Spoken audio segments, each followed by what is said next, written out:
Olá, eu sou a Michelle Brito e nesse vídeo de hoje eu quero falar com vocês sobre 5 curiosidades da linguagem Java.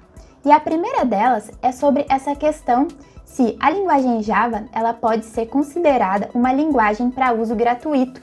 Temos dois cenários principais. Se uma empresa ela utiliza o Java para uso comercial, ela pode optar pela implementação do Java SE da própria Oracle, que é o Oracle JDK. A Oracle ela lança uma versão LTS, que significa versão de suporte a longo prazo, para empresas com uso comercial do Java, onde ela garante vários anos de suporte naquela versão. Então, por exemplo, o Java 8 ele tem suporte até dezembro de 2030.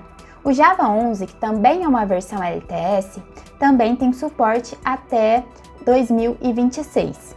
Então, as empresas que utilizam o Java de forma comercial, elas podem utilizar o JDK da própria Oracle, que conta então com esse suporte aí da Oracle. Agora, se as empresas ou para uso pessoal, a gente quer utilizar o Java de forma gratuita, a gente pode utilizar a implementação do OpenJDK, que é uma implementação de código aberto mantido pela comunidade. Então, além da Oracle, para essa implementação do OpenJDK, a gente tem toda a comunidade, grandes empresas envolvidas, dando o suporte e também criando muitas melhorias com os lançamentos periódicos. Depois do Java 9, do JDK 9, a gente vem tendo aí lançamentos a cada 6 meses. Então, conforme vai saindo a próxima versão, elas vão sendo substituídas. Por exemplo, a gente estava com o JDK 14, agora em setembro saiu o JDK 15, então ele substituiu o 14, Porém, se as empresas precisam do suporte estendido, elas podem utilizar então essa versão paga, que requer uma licença da Oracle para contar com o suporte da Oracle. Agora, se ela não quer utilizar o Java de forma paga, ela pode utilizar então essa implementação open source mantida pela comunidade, contar com o suporte da comunidade ou estar sempre ali atualizando para as novas versões que vão saindo, as aplicações. Então a gente tem esses meios de utilizar o Java, tanto de forma paga para o suporte, para usos comerciais e também de forma gratuita, contando aí com implementações como o OpenJDK. Agora a segunda curiosidade. O Java ele é considerado uma linguagem multiplataforma. Mas o que significa isso? Quando você escreve códigos em Java, você escreve apenas uma vez e você pode executar esses códigos em várias plataformas, independente do sistema operacional. Por que isso é possível, Como que isso é possível? Então a gente tem, quando a gente escreve os códigos em Java, a gente tem o código fonte, o arquivo .java, que é compilado e assim é gerado os bytecodes, que no caso é os nossos arquivos .class. Então, neste caso, a gente tem a JVM, que ela permite a execução desses bytecodes em várias plataformas, independente do sistema operacional.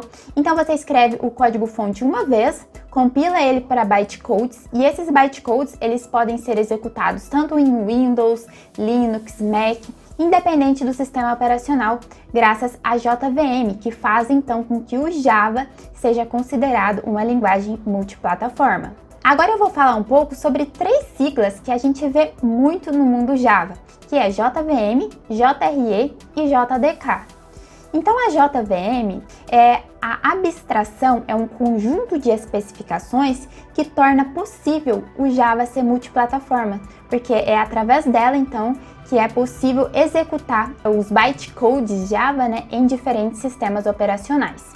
Mas a JVM ela é uma especificação, é uma abstração e ela precisa ser implementada. Então é aí que entra a JRE.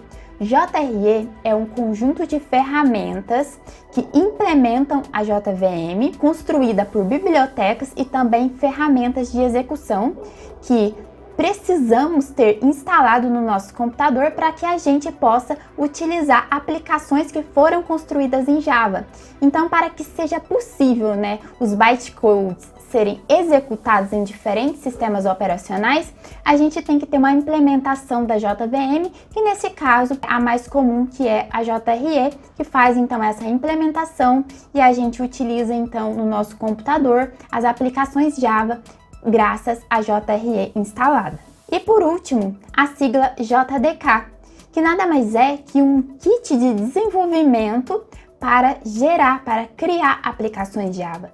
Então, nós desenvolvedores Java temos que ter o JDK instalado no nosso computador para que a gente possa então criar aplicações Java. E o JDK, ele inclui a JRE, que é a implementação da JVM, mais ferramentas de execução e também ferramentas para criação, como por exemplo também o compilador Javac, ferramentas para gerar documentação com o Javadoc, para gerar arquivos .jar, entre outros. Agora a quarta curiosidade, vamos falar sobre as principais IDEs que existem no mercado para trabalharmos com Java. Então a gente tem algumas IDEs aí muito boas que são open source, como por exemplo o Eclipse, NetBeans, e uma versão que é própria para quando você vai trabalhar com aplicações utilizando o Spring, que é o STS. E o legal é que o STS, né, que é o Spring Tools Suite, hoje a gente tem versões para você instalar e trabalhar no Visual Studio Code, no próprio Eclipse e também numa IDE que se chama Theia. Outra IDE muito boa também que a gente tem no mercado é o IntelliJ IDEA. É uma IDE bem completa, bem robusta. É a IDE que eu utilizo no meu dia a dia, tanto no trabalho e também para uso pessoal. E ela é uma IDE paga, porém ela tem também uma versão gratuita que você pode baixar no site da JetBrains. Então essas são as principais IDEs que a gente tem hoje no mercado quando você vai então desenvolver aplicações em Java. E a quinta curiosidade que eu quero falar com vocês é sobre os principais frameworks de Java que a gente tem no mercado. Então, o framework mais completo, mais robusto que temos hoje é a plataforma Spring, né? Porque dentro da plataforma Spring a gente tem diversos projetos para trabalhar com diferentes áreas dentro do desenvolvimento.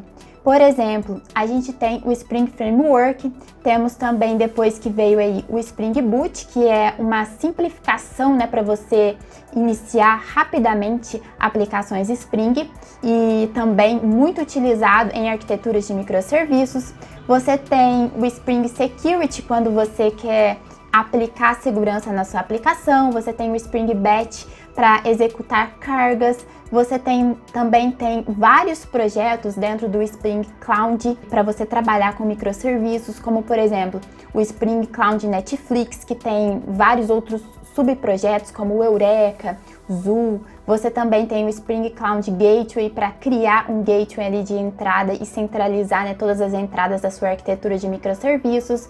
Você também tem o Spring Cloud Stream para trabalhar com mensagerias, entre outros diversos projetos que o Spring, né, que essa plataforma, ela traz aí de forma bem robusta, bem completa e que facilita muito a vida do desenvolvedor que está utilizando então deste framework. E em termos de framework, também temos o Quarkus, que é um framework mais novo e desenvolvido pela empresa Red Hat.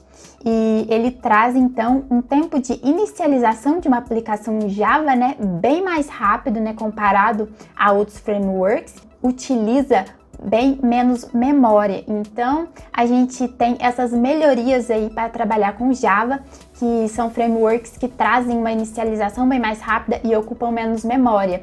Tanto o Quarkus quanto o framework que se chama Micronauts, que também está cada vez mais sendo utilizado, principalmente para trabalhar aí com a arquitetura de microserviços. Então, pessoal, essas foram 5 curiosidades que eu quis trazer aqui para vocês sobre a linguagem Java e eu espero que vocês tenham gostado. Se vocês tiverem mais curiosidades também bem legais aí que vocês acham legal de compartilhar com uma comunidade, deixe aqui no post. E é isso, eu vejo vocês nos próximos vídeos aqui no canal. Até mais!